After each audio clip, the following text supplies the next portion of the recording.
Class 10 science MP board और NCERT की जो गाइडलाइन है उसमें हमारा एक प्रयोग है वीआई ग्राफ खींचकर प्रतिरोध ज्ञात करना।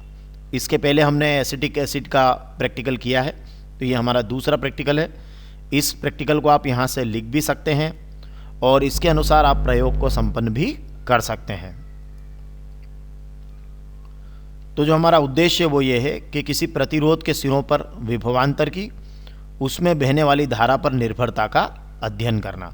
जैसे ये चालक तार है, तो इसके जो ये जो चालक तार है, या यूँ कहें कि ये अज्ञात प्रतिरोध का प्रतिरोधक है, और इसके सिरों पर जो विभवांतर है उसमें, और जो प्रवाहित धारा है उसमें जो है उस पर निर्भरता का अध्ययन करना, और V और I के बीच में ग्राफ खींचकर प्रतिरोध ज्ञात करना। तो सबसे पहले जो सामग्री इसमें लगेगी, क्योंकि आपको जब प्रैक्टिकल लिखना होता है तो बिंदुवार लिखना होता है। पहले उद्देश्य लिखना है, फिर आवश्यक उपकरण लिखना है, प्रयोग विधि आपको नहीं लिखना है। तो चलिए आवश्यक उपकरण में देख लेते हैं। तो देखिए अमीटर है, ये देखिए अमीटर, यहाँ वोल्ट मीटर। मैं इसको आपको चित्रों में भी बताऊंगा कि ये किस तरीके के दिखाई देते हैं। ये परिवर्ती प्रतिरोध यहाँ लगेगा, जिसे हम रियोस्टेट कहते हैं। ये सारे ब्लैक के जो वायर्स दिख रहे हैं आपको, ये सारे कनेक्शन वायर हैं। और अज्ञात प्रतिरोध वाला प्रतिरोधक तार, ये जो यहाँ लिखा है जिसका प्रतिरोध कैपिटल R है, जो अज्ञात है, यहाँ पर हमने कुंजी यूज़ की हुई है। और सेल या बैटरी, या तो 1.5 वोल्ट के 2 सेल ले लीजिए, या 3 वोल्ट विद्युत वाहक बल की बैटरी ले लीजिए। सीधा सीधा इसका सिद्धांत है कि किसी भी विद्युत परिपथ में जब धातु के तार के 2 सिरों के बीच जो विभवांतर आएगा, परिपथ में धारा बह रही है, तो इस तार के दोनों सिरों के बीच का जो विभवांतर होगा V, वो उसमें बहने वाली धारा I के अनुक्रमानुपाती होता है। परंतु उस समय तार की भौतिक अवस्था मुख्य रूप से ताप नहीं बदलना चाहिए। तो ऐसे में हमने ये बात समझी कि अगर मान लीजिए किसी तार में प्रवाहित धारा I एम्पियर हो और उसके सिरों पर जो विभवांतर हो V वोल्ट के अंदर हो, तो ओम का नियम हमारा ये कहता है कि जो V है वो I के अनुक्रमानुपाती या V बराबर RI होगा। देखिए विभवांतर अनुक्रमानुपाती धारा या V बराबर RI, या R जो है ये इस चालक का क्या है, प्रतिरोध कहलाएगा। और R का मान यहाँ से निकल जाएगा V/I। और इसका मात्रक देखिए, ये जो निशान है ओम का निशान है, तो प्रतिरोध का मात्रक ओम होता है, क्योंकि विभवांतर को आप वोल्ट में नाप रहे हैं, धारा को एम्पियर में, तो वोल्ट प्रति एम्पियर, और ये हो जाएगा ओम। यही चालक का क्या है, हमारा प्रतिरोध है। तो इस तरीके से ये हम सिद्धांत एवं सूत्र लिखेंगे। हमारे 3 पॉइंट हो गए, उद्देश्य, आवश्यक उपकरण, सिद्धांत एवं सूत्र, और ये हमारा चौथा है नामांकित चित्र परिपथ का। तो ये 4 पॉइंट हमें इस तरीके से लिख लेना है, और क्रम से इसी तरीके से आपको अपनी फेयर कॉपी में भी इसको उतारना है। चलिए आगे बढ़ते हैं। अब देखिए मैं कुछ परिचय करा देता हूँ, हालांकि ये आपकी फेयर कॉपी का हिस्सा नहीं बनेंगे, लेकिन फिर भी मैं आपका परिचय करा देता हूँ। इसको फेयर कॉपी में नहीं उतारना है, समझने के लिए है। ये आपको जब प्रयोगशाला में आप जाएंगे तो वहाँ आपसे इनका परिचय होगा। जैसे ये कुंजी है ना, एक इस जो हमारे संयोजक तार होते हैं, कनेक्शन वायर होते हैं, उसका एक सिरा यहाँ से और एक सिरा यहाँ से होता है। अगर ये प्लग लगा है तो कुंजी बंद है, मतलब धारा प्रवाहित हो रही है, और अगर ये खुला है तो इसका मतलब आपने सर्किट को डिस्कनेक्ट कर दिया है, धारा प्रवाहित नहीं हो रही है। ये हमने 1.5 वोल्ट के कहा था, 2 सेल लिए तो 3 वोल्ट की हमारी, अगर इनको आप लगा देंगे तो पहले सेल के जो ऋण सिरा है उसको दूसरे सेल के धन सिरे से आप जोड़ देंगे, तो ये 3 वोल्ट की आपकी बैटरी रेडी हो जाएगी। ये आपका परिवर्ती प्रतिरोध है, ठीक है। इससे ही हम धारा और विभवांतर के बीच में परिवर्तन का अध्ययन करते हैं। और साथ में ये जो है इस तरीके से प्रयोगशाला में अज्ञात प्रतिरोध रहता है, और हम कोई कांस्टेंट टन का तार, किसी लंबाई का कांस्टेंट टन का तार लेकर भी इसको कर सकते हैं। इसके अंदर भी वही वायर्स होते हैं। और जो वोल्ट मीटर होता है वो इस तरीके से होता है। कई बार वोल्ट मीटर में 0 से 1 के बीच में 10 खाने बने होते हैं, कई बार 0 से 1 के बीच में 20 खाने बने होते हैं। तो ये वोल्ट मीटर है, आप उसका अल्पतमांक निकाल लीजिएगा। जैसे 0 से 0.5 के बीच में यहाँ 10 खाने हैं, तो जो इसका अल्पतमांक होगा, मतलब एक छोटे खाने का मान, तो 0.5/10, तो ये 0.05 वोल्ट हो जाएगा। तो इस तरीके से एक छोटे खाने का मान जो है अल्पतमांक कहलाता है। तो अल्पतमांक आप किसी भी वोल्ट मीटर का निकाल सकते हैं। इसी तरीके से आप अल्पतमांक अमीटर का भी निकाल सकते हैं। जैसे यहाँ देखिए 0.5 और 1 के बीच, 0 के बीच में आपके 10 खाने हैं, तो ये आपका अल्पतमांक यहाँ भी 0.05 हुआ। लेकिन चूंकि ये अमीटर है तो ये विद्युत धारा का मापन करता है, तो यहाँ एम्पियर लिखना है। ये वोल्ट मीटर है, ये विभवांतर का मापन करता है, इसलिए यहाँ वोल्ट लिखना है। अब जो सबसे महत्वपूर्ण बात मैंने आपको बताई थी वो ये है कि यहाँ ये क्रॉस के निशान का मतलब ये है कि इसको आपको अपनी फेयर कॉपी में नहीं लिखना है, ये आपके समझने के लिए, जब भी आपको कोई प्रॉब्लम आए इस वीडियो को आप देख लेंगे। आगे बढ़ते हैं, कनेक्शंस कैसे करना है और फिर क्या करना है इसमें। तो देखिए ये जो मैंने जो सर्किट आपका पहले आगे बना दिया है, ये दोबारा से थोड़ा बड़ा करके यहाँ दे दिया है ना। तो आप चाहें तो यहाँ से लिख लीजिएगा, चाहे तो वहाँ से आपने उतार ही लिया होगा इसको, इसलिए यहाँ से अब इसको लिखने की आवश्यकता नहीं, केवल आप समझ लीजिए कनेक्शंस कैसे किए हुए हैं। जैसा यहाँ है वैसे ही मैंने कनेक्शन कर दिए। देखिए ये रियोस्टेट है, ये देखिए रियोस्टेट, ठीक है, ये यहाँ कुंजी, ये कुंजी, ये बैटरी, ये अमीटर, ये अमीटर, और ये ऊपर की तरफ देखिए यहाँ ये वोल्ट मीटर, और ये चालक तार, ठीक है, जो आपका अज्ञात प्रतिरोध है। ठीक है, अब देखिए कनेक्शंस बिल्कुल क्लियर हो गए आपके, है ना। देखिए यहाँ पे ये जो अमीटर का प्लस है ये आपके बैटरी के प्लस में आ गया, और ये बैटरी का जो माइनस है ये कुंजी से होते हुए यहाँ देखिए ये रियोस्टेट में चला गया, और रियोस्टेट से फिर ये होते हुए ये यहाँ आ गया वोल्ट मीटर के माइनस में। ठीक है, वोल्ट मीटर का जो प्लस है वो यहाँ जुड़ा हुआ है इस जगह देखिए मीटर के माइनस में, और ये इन दोनों वोल्ट मीटर के जो दोनों मुंह देखिए यहाँ इनके बीच में ये चालक तार इस तरीके से यहाँ ये लगा हुआ है। तो ये आपका सर्किट आ जाता है। अब क्या करते हैं आपकी ये रियोस्टेट की मदद से क्या करेंगे आप, ये इसको यहाँ खिसकाएंगे। जब इसको आप इस तरीके से खिसकाते जाते हैं तो वी और आई के अलग अलग मान आपको प्राप्त होते जाएंगे, और उन मानों को आप लिखते जाएंगे, और जब आप R = V/I करेंगे तो क्या हो जाएगा, आपका प्रतिरोध आ जाएगा। तो ये सिंपल सा प्रैक्टिकल है, मतलब कोई बहुत बड़ी बात नहीं है। अब आप इसको भी मैं आपको सलाह दूंगा कि ये भी आपको लिखने की आवश्यकता इसलिए नहीं क्योंकि ये आप पहले चित्र बना चुके हैं, इसको आपको अपनी कॉपी में बनाने की ज़रूरत नहीं है। अगर आपने इसको वहाँ से नहीं बनाया तो यहाँ से बना लीजिएगा, पर ये वाला चित्र चूंकि प्रायोगिक है, ये आपके समझने के लिए, जब भी आपको आवश्यकता हो आप यहाँ वीडियो खोलकर इस कनेक्शन को यहाँ से चेक कर लीजिएगा। आगे बढ़ते हैं। चलिए, अब मैंने जो भी बात कही थी, देखिए ये यहाँ हमने अभी बात कही थी कि जब हम रियोस्टेट की मदद से V और I के बीच में, मतलब V के मान और I के मानों के बीच, है ना, क्योंकि वेरिएशंस होगा तो I के डिफरेंट मान, V के डिफरेंट मान आएंगे। तो देखिए जैसे मान लीजिए फर्स्ट ऑफ ऑल आप अल्पतमांक लिख सकते हैं प्रेक्षण सारणी में, क्योंकि प्रेक्षण सारणी आपको एग्जाम में लिखना चाहिए। तो अल्पतमांक लिखेंगे तो अमीटर का अल्पतमांक मैंने कहा था आपको 0.5/10 0.05 एम्पियर, और वोल्ट मीटर का अल्पतमांक भी 0.5/10 0.05 वोल्ट, वहाँ पर हमने हमारे अमीटर और वोल्ट मीटर में देखा था। ये अलग अलग अमीटर और वोल्ट मीटर के लिए अलग अलग हो सकता है। अब देखिए ये क्रम, अब अमीटर का पाठ्यांक, ठीक है, तो यहाँ देखिए कि अमीटर का कुछ मान आएगा, वोल्ट मीटर का कुछ मान आएगा, अभी हमने बात की थी। तो जैसे अमीटर का पाठ्यांक आया 0.2 एम्पियर, तो वोल्ट मीटर का आएगा 0.4 वोल्ट। जब आप इसमें इसका भाग लगाएंगे 0.4 में 0.2 का, तो ये आ जाएगा 2।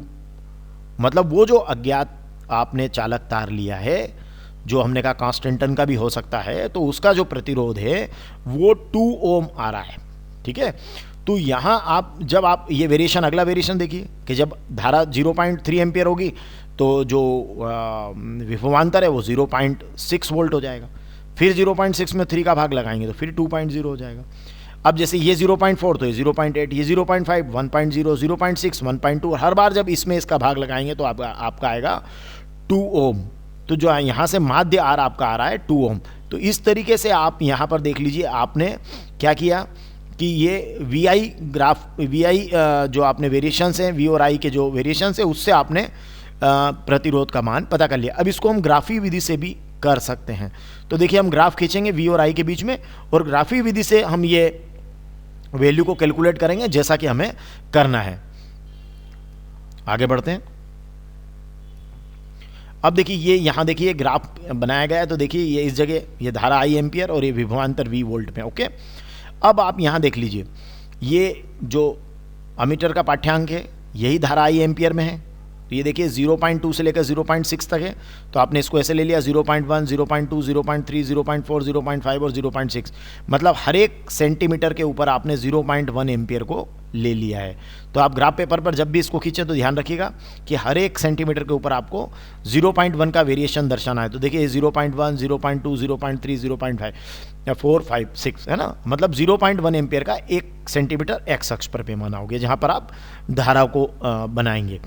और जो y अक्ष है उस पर देखिए रीडिंग क्या है 0.4 6 8 10 12, मतलब ये यहाँ जो डिफरेंस आ रहा है ये 2 का डिफरेंस आ रहा है। तो हम लोगों को क्या करना चाहिए कि जो 0.2 वोल्ट है उसको 1 सेंटीमीटर ले लेना चाहिए। तो 0.2 0.4 0.6 0.8 1.0 और 1.2, मतलब 0.2 वोल्ट का 1 सेंटीमीटर हमने ले लिया। अब एक एक पॉइंट को आप देखते जाइए तो ये आपको ग्राफ इस तरीके से एक सरल रेखा यहाँ पर प्राप्त हो जाएगी, मतलब ये रेखिक वेरिएशन होगा। देखिए कैसे कि देखिए पहली रीडिंग क्या है 0.2 और 0.4, मतलब देखिए 0.2, मतलब I का मान 0.2 और V का मान 0.4, तो देखिए 0.2 और इसके सामने 0.4 की लाइन, ठीक है। फिर देखिए 0.3, 0.6, ओके। फिर ये देखिए 0.4, 0.8, फिर ये देखिए 0.5, 1.0, और फिर ये देखिए 0.6 और 1.2।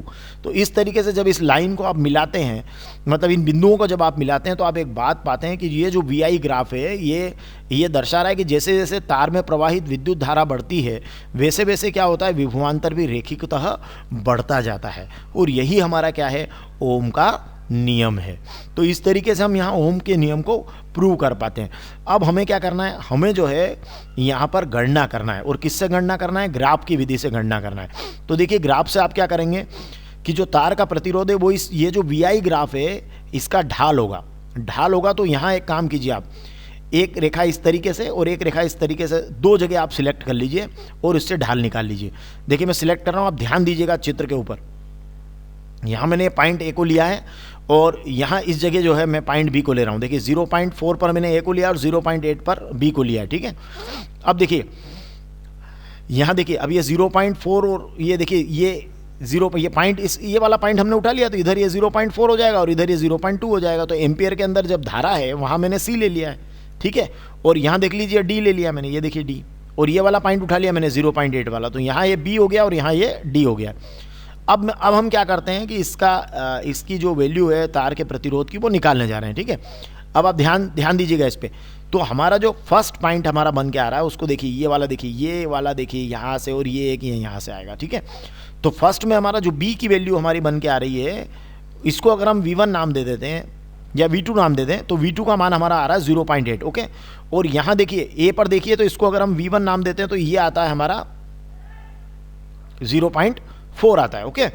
तो अब ऐसे में ये V2 हमारा हो गया 0.8, V1 हो गया 0.4, ये हमारा AB का मान आ जाएगा, क्लियर है। और अगर हम CD में देखें तो CD में हमारी ये जो वैल्यू है ये देखिए कितनी हो जाएगी, ये D में 0.4 हो जाएगा और C में ये 0.2 हो जाएगा उसके करस्पॉन्डिंग, ठीक है। और इसको 0.4 वाले को I2 कह देना, क्योंकि यहाँ आपने V2 कहा है, और इसको V1 कहा है तो इसको आप I1 कह दीजिएगा। तो इस तरीके से आप बहुत आसानी से इस ग्राफ का ढाल भी निकाल पाएंगे। कैसे निकाल पाएंगे, तार का प्रतिरोध ले लीजिए AB/CD, देखिए AB/CD, ओके, AB/CD। अब AB का मान V2 - V1 और CD का मान कितना है, I2 - I1, ओके। तो चलिए आगे बढ़े। तो ये हो गया V2 - V1 I2 - I1। V2 कितना है 0.8, V1 कितना है 0.4। मतलब कुल मिलाकर आप ये नहीं भी लिखना चाहे तो मत लिखिएगा, 10th के स्टैंडर्ड पर जरूरी नहीं, आप AB/CD लिख दीजिए केवल, तब भी तो मान यही होगा ना, 0.8 में से 0.4 घटेगा और यहाँ 0.4 में से 0.2 घटेगा। चूंकि ये विभवांतर थे तो एक को मैंने V2 एक को V1 के दिया, ये धारा थी तो एक को I2 एक को I1 बोल दिया, तो आप वैसा का वैसा यहाँ लिख लीजिए। तो देखिए V2 - V1 मतलब 0.8 में से 0.4 घटा, और I2 - I1 मतलब 0.4 में से 0.2 घटा, ये 0.4/0.2 बचा। 0.8 में से 0.4 घटेगा तो 0.4, 0.2 में से 0.4 में से 0.2 घटेगा तो 0.2 आएगा। 0.4/0.2 इट इज़ 2 ओम। तो देखिए VI ग्राफ से दिए गए तार का प्रतिरोध हमारा कितना आया है, 2 ओम हमें प्राप्त हो गया है। तो ये इस तरीके से हम ग्राफ की विधि से भी इसकी गणना कर सकते हैं। चलिए अब मैं जल्दी से इसकी सावधानियां बता देता हूं। आपको एग्जाम में 2 सावधानियां लिखना चाहिए, ग्राफ भी आपको परीक्षा में बनाना है। ये आपको टेबल एक ही बार बनाना है, बार बार नहीं बनाना है। यहाँ इसके समझाने के लिए मैंने इसको यहाँ बना दिया था। तो चलिए अब सावधानियां, और ये वाला हिस्सा फिर मैं बता दूं कि ये चूंकि प्रायोगिक हिस्सा है तो इसको बनाना नहीं है, लेकिन समझने के लिए इसको मैं बार बार आपके सामने रख देता हूं। तो सावधानियां क्या है कि प्रतिरोधक अपनी पूरी लंबाई पर उसके अनुप्रस्थ सर्वत्र एक समान होना चाहिए। मतलब जो हमारा प्रतिरोधक तार है वो पूरी लंबाई पर एक समान होना चाहिए। आप केवल इतना लिख दीजिएगा, प्रतिरोधक जो है अपनी पूरी लंबाई पर सर्वत्र एक समान होना चाहिए, है ना। यहाँ पर अनुप्रस्थ अगर आप लिखते हैं तो हम अनुप्रस्थ काट का क्षेत्रफल सर्वत्र एक समान होना चाहिए, ऐसा लिख सकते हैं, ठीक है, जिसको हम मोटाई भी कहते हैं। तो मतलब पूरी लंबाई पर उसकी मोटाई एक जैसी हो, ये होना चाहिए। फिर प्रतिरोधक तार में बहुत अधिक देर तक धारा प्रवाहित नहीं करना चाहिए, वरना वो गर्म हो जाएगा, और गर्म अगर हो गया तो फिर उसका प्रतिरोध क्या होगा, बदल जाएगा। और यहाँ एक और सावधानी है कि बैटरी का जो धन सिरा है ना, ये देखिए आपकी यहाँ जो बैटरी है, बैटरी का धन है, अमीटर का धन है, ठीक है ना, और वोल्ट मीटर पर अंकित धन, ठीक है ना। तो यहाँ आप जो बैटरी का धन सिरा है वो आपका अमीटर और वोल्टमीटर पर अंकित धन सिरे की ओर होना चाहिए। और सभी संयोजक पेज जो है बहुत अच्छी तरीके से क्या होना चाहिए, कसे होना चाहिए, ताकि आप ऐसा ना हो कि कोई संयोजक पेज अगर ढीला हो तो आपको उसमें प्रयोग करने में दिक्कत महसूस हो। ये फिर मैंने यहाँ क्रॉस इसलिए लगा दिया कि ये वाला चित्र आपको कॉपी में नहीं बनाना है, आपके समझने के लिए है। धन्यवाद।